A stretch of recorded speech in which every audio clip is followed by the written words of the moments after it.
Salut l'équipe, j'espère que vous allez bien, moi ça va tranquillement. Comme vous le savez, je suis actuellement en vacances, il n'y aura donc pas aujourd'hui de dépêche mercato, mais je vous ai tout de même préparé une petite vidéo pronostic dans laquelle je vais vous exposer ce qui selon moi va être à la fin de saison les podiums des 5 grands championnats, c'est-à-dire la Bundesliga, la Première Ligue, la Liga, la Serie A et évidemment notre cher et tendre Ligue 1. Je vais également pour chacun de ces 5 championnats vous présenter l'équipe qui selon moi pourra créer la surprise, entre guillemets la grosse cote. Évidemment ici ça ne va être que mon avis que j'ai construit après avoir analysé les mercatos des différentes équipes et leurs performances sur les dernières saisons. Il y aura peut-être d'ailleurs des petites évolutions entre le moment où je tourne ces vidéos, c'est-à-dire dimanche, et le moment où elle sort au niveau des transferts. Mais bref, tout ça pour dire que si vous n'êtes pas d'accord sur tel ou tel club avec moi dans mes pronostics, ce qui est tout à fait possible, voire normal, compte tenu du nombre d'équipes, n'hésitez pas à me dire dans les commentaires vos podiums, vos pronostics, pour qu'on voit un peu les différents avis et qu'on en discute. Bref, on commence avec l'Espagne et la Liga. Souvent qualifiée de meilleur championnat du monde, la Liga sera une nouvelle fois la saison prochaine très relevée, d'autant plus que comme on l'a vu dans l'épisode du 11 qui lui est consacré, l'Atlético Madrid a fait un très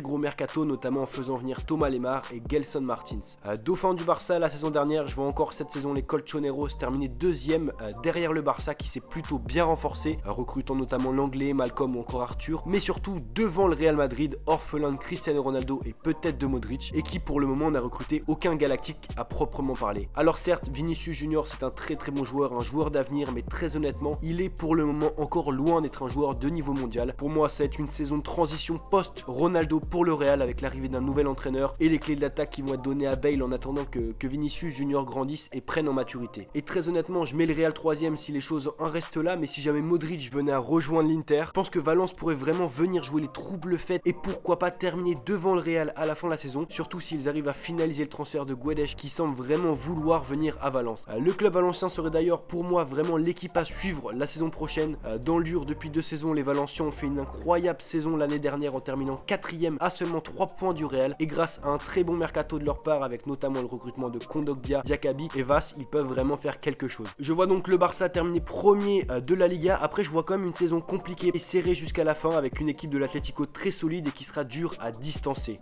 On continue avec la Ligue 1, sans réel suspense depuis 6 ans malgré une victoire de l'AS Monaco il y a 2 saisons. Cette année la Ligue 1 ne devrait pas nous réserver plus de surprises qu'à l'accoutumée dans la lutte pour le titre. En effet, fort de ses très nombreuses stars, aussi bien en attaque qu'en défense, le PSG devra encore cette saison remporter sans trop de difficulté le titre. Après, est-ce qu'ils vont réussir à passer les quarts de finale de la Ligue des Champions? C'est une autre question qu'on abordera sûrement dans une autre vidéo, mais je vois pas comment ils pourraient ne pas finir champion de France l'année prochaine. Bref, j'ai dit qu'il n'y aurait pas selon moi de suspense pour le titre, mais le reste du podium devrait être très disputé, et je vais pas vous le cacher les gars, j'ai pris des risques, voilà, j'ai tenté des trucs, puisque j'ai pas mis Monaco sur le podium, puisque selon moi Monaco va avoir du mal l'année prochaine. En effet, malgré le recrutement de Golovin, les Monégasques ont perdu Lemar, ont perdu Fabinho et ont perdu Moutinho, donc je les vois pas sur le podium. J'ai donc mis en 2ème position l'Olympique Lyonnais. 3ème l'année dernière, les Lyonnais ont réussi pour le moment à conserver Fekir tout en recrutant Terrier et Dubois. Ils gardent donc à peu près le même groupe que la saison dernière, un groupe qui se connaît, un groupe qui vit bien, et je pense qu'ils peuvent vraiment faire quelque chose et terminer 2ème. Et en 3ème position, j'ai mis l'Olympique de Marseille. Même constat que pour Lyon, ils ont perdu que peu de cadres et ont recruté là où ils en avaient besoin, notamment avec Caleta Car, qui est très fort et qui va vraiment combler la faiblesse défensive qui a failli à Marseille la saison dernière. Enfin, la grosse cote, ou plutôt l'équipe à suivre la saison prochaine en Ligue 1, c'est Toulouse. Barragiste la saison passée, ils ont eu chaud, ils ont battu Ajaccio pour se maintenir, et cette année le TFC a vraiment recruté très intelligemment. Déjà que l'année dernière je trouvais qu'ils avaient une équipe très séduisante et d'un niveau supérieur à leur classement final, mais là franchement la saison prochaine avec les arrivées de Bosevi, de Bostock, la signature définitive de Gradel et surtout le prêt de Manu Garcia qui vient de Manchester City,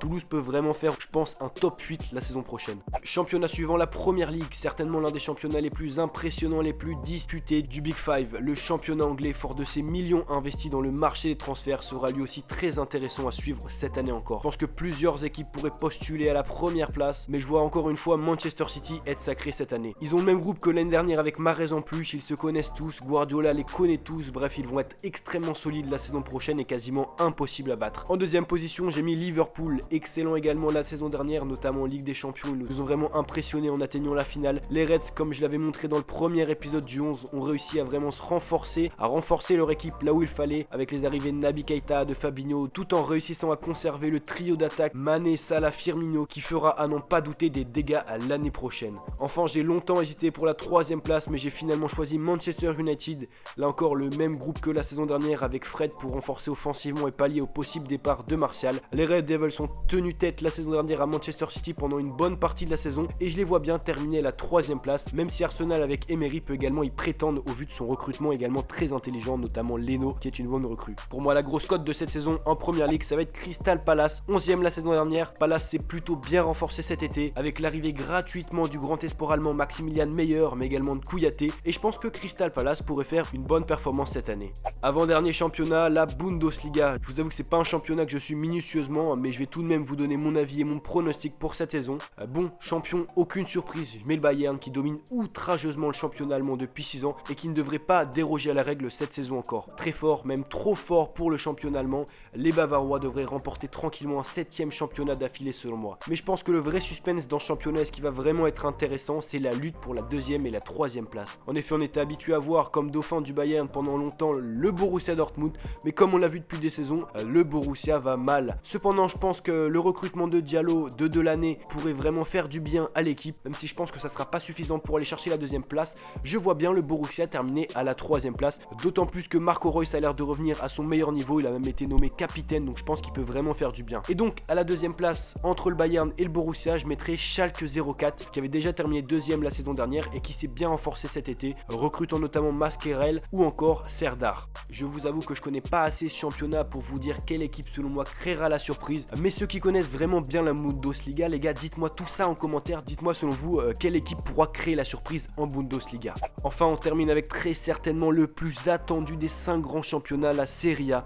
Très actif sur le marché des transferts, les clubs italiens nous ont vraiment fait vibrer sur ce mercato, avec notamment le recrutement par la Juventus de Ronaldo, l'échange Higuain Caldara contre Bonucci, la rumeur Modric à l'Inter, l'arrivée à l'Inter également de Nainggolan, etc., etc.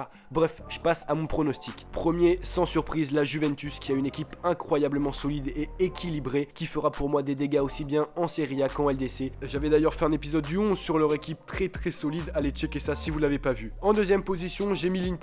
Je sais pas encore s'ils vont réussir à faire venir Modric, pour le moment ça paraît plutôt en bonne voie, mais le recrutement qu'ils ont fait est déjà très bon, avec notamment Nainggolan, De Vrij, Verzashko. 4e la saison dernière, je pense vraiment que les Interistes peuvent redorer leur blason et finir dauphin de la Juventus. Enfin 3e, j'ai pris un petit risque, je vous avoue, puisque j'ai pas mis Naples mais bien la Roma, et pour 2 raisons qui vont justifier mon choix. La première raison, c'est le mercato napolitain, plus que moyen et surtout entaché par le comportement de leur président qui à plusieurs reprises fait des déclarations très limites sur de possibles recrues napolitaine comme Cavani et Benzema. Je pense que l'arrivée sur le banc d'Ancelotti, également le recrutement de Fabian Ruiz venu du Betis, ne suffiront malheureusement pas à Naples pour finir sur le podium cette saison. Au contraire, je pense que la Roma peut terminer sur le podium. 4e l'année dernière et fort du recrutement de Pastore, Schick ou encore Kluivert. Les Romains, excellents en Ligue des Champions la saison dernière, peuvent selon moi et devraient selon moi jouer le haut de tableau la saison prochaine et terminer 3e. Et donc l'équipe à suivre côté Serie A pour moi c'est le Torino. Avec très peu de départs et un recrutement vraiment intelligent, Rincon de la Juventus, Meite de Monaco notamment. Bref, ils ont super bien recruté et je pense qu'ils peuvent aussi tirer leur épingle du jeu et aller chercher l'Europa League la saison prochaine, alors qu'ils avaient fini la saison dernière 9e. Donc à voir, mais vraiment l'équipe peut être très séduisante. Et donc voilà les gars, j'espère que vous avez kiffé cette vidéo, j'espère que vous avez kiffé mes pronostics. Dites-moi vraiment dans les commentaires avec lesquels de mes pronostics vous êtes d'accord, avec lesquels vous n'êtes pas d'accord, quel pronostic vous auriez fait. Voilà, ça va être super intéressant, ça débat, tout ça, toujours dans la bonne humeur, tout ça, tu connais. On se retrouve donc très rapidement pour une autre vidéo, vous inquiétez pas, il y aura une dépêche mercato la semaine prochaine, on sera au rendez-vous. C'était Val les gars, peace.